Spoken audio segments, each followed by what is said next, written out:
бәріңе көп рахмет айтамын. Сендер енді кішкене ренжімеңдер маған. Мен Германияның алдында қазақшаны жақсы білетінмін. Сол 28 жыл болды ғой кеткенмен. Кішкене қазақша сөйлемейсің, Германияда бәрі немісше сөйлеу керексің. Сонда өзіміз үйде жиналғанда бәріміз қазақша сөйлейміз. Біз сендерді ешқашан да ұмытпаймыз. Сонда көп жақсылық жасадыңдар ғой бізге. Мен ешқашан да ұмытпаймын. Менің ағам қайтыс болғанда мен әкеме кеттім. Әкем Таскескенде больницада жатты. Таскескеннен барып алып қайтқанша кесек есіктің алдына палатка қойып, пешті жасап, гүл сипатат деп, елдің бәрі көмегін беріп жатыр. Соға жақсы ешқашан да ұмытпаймыз. Мен сендермен өте ризамын. Көп айтатын сөз бар енді. Бәріңе сендерге жақсылық тілеймін. Бақытты болыңдар. Аспанымыз аман болсын. Мен самолетте ұшып келе жатқанда ортада отырдым. Оң жақта, сол жақта бір әйел еркек адам отырды, сөйлесіп отырдық үшін. Есікте аласыз? Содан кейін айтады. Есікте аласыз? Мен айттым, Қазақстанға ұшып барамын, бізде ұшып барамыз ғой, кімге бара жатсың дейді. Ағаң ба, әке шешең ба, жоқ дейді. Ауылдастарыма бара жатырмын. Ауылдастарыма бара жатырмын, достарыма бара жатырмын. Десем, бір-біріне қарап күледі. Содан айттым, мен жарайды енді сендер біз әке шешемізге бара жатырмыз дейді. Біреу айтады, ағама бара жатырмын дейді. Айттым, мен бәріміз Германияда тұрамыз, сол мен ауылдастарыма бара жатырмын. Сол сағынып жүрмін ауылымды. Туып өскен жерім ыстық екен. Бұрында кішкентай болып жүргенде, ойнап жүргенде білмейсің ғой, жарайды деді. Сол ойнап жүре беретінбіз. Содан кейін алысқа кеткенде түсінеді екен сол. Ауыл деген ыстық екен, жігіттер. Соны айтатын көп бар енді. Содан кейін аэропорттан шықсам, Алтай досым, домбыра жігіттері, қазақтың әншілерін бәрін жинап, шапанды киіп, анада тоқтап, бұлай қарап жүр. Мынау кімді?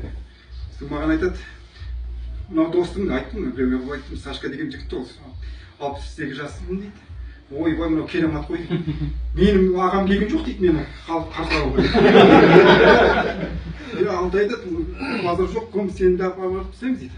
Қайда болсын дейді. Мен айттым, жоқ, мен такси алып өзім кетемін дейді. Соны айттым, менің ауылдастарым бәрі сондай. Мен айтам енді, Қазақстан жасай берсін. Сендер ойламаңдар, біз неміске Германия кетіп қалып, біз сендерді ұмытып қалдық, ешқашан да ұмытпаймыз. Біреудің туған күні болғанда, Оляның байланың үйінде жиналғанда, өзіміз қазақша сөйлеп, өлең айтамыз. Оля жақсы айтады ғой, қазақша ұмытпайды ол. Оның класс қазақша бітірді. Сендер бірдеңке дұрыс айтпасам, бірдеңке кішкентай кезімде біреуіңді ренжісең, сол кешірім сұраймын. Балалық болдық, ақымақтық болдық, сондай. Мен сендерді сағынып қайтарым ақ.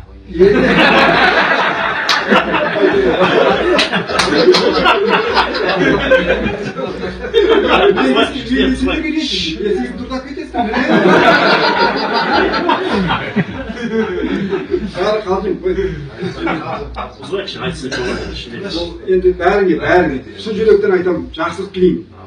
Сендер менің бәрін шақырып жатсыңдар. Біреу айтады, ертең кел, біреу айтады, бүгін кел. Сендер көпсіңдер, мен әлем, мен жалғызым ғой. Мен әлі кішкене немістен де қосып жатырмын, орысшанда қосып жатырмын. Ренжітпеңдер мені. Мен сендерді ешқашанда ренжітпеймін. Сендер де ренжітпейсіңдер ғой, сендер мені қолымды көтеріп жүрсіңдер мені. Соны ұмытпаймын жақсы. Менің апайдарым мына видеоны бәрі көріп жатыр. Оля. Олар екеуі жылап жатыр. Неге жылайсың десе, қуаныштан жылап жатыр. Біздің қаралатын кісілер қандай ақ көңіл дейді. Біздің қарақ емес. Знамика бәрі бүкіл Қазақстан көріп жатыр дейді мына видеоны. Мен сендерге өте ризамын. Сендер енді ағамыз айтты ғой, жақсылық бар. Германия ашады, без визы вы можете приезжать деп. Келіңдер, менің есім ешқашанда. Орын жоқ болса да қолға жатамыз. Интернатта туып өстік қой, бәріміз сол. Бәрі бауырсақты бөліп жейтінбіз. Менің достарым айтады Қазақстанда, Германияда. Кімге барасың? Айтамын, достарым, ойбай. Енді олар көріпті ана видеоны. Мен жұмыс істейтін жігіттерге бір-екі видеоны жібердім. Ойбай, сен кімсің? Президентсің. Аэропорттан шықсаң, шапанды киесің, бәрін домбырамен ойнап жатыр дейді. Өте ризамын мен сендерге жігіттер. бұрынғыдай қазақшаны ұмыттым ғой кішкене сол. Жас кезімде қазақша ғана сөйлейтін ғой. Сонда да ұмытпаймын, енді сөйлеймін. Рахмет. Бәріңе рахмет. Амин. Денсаулық тілеймін, бәрі семьяға бәріңе бақыт.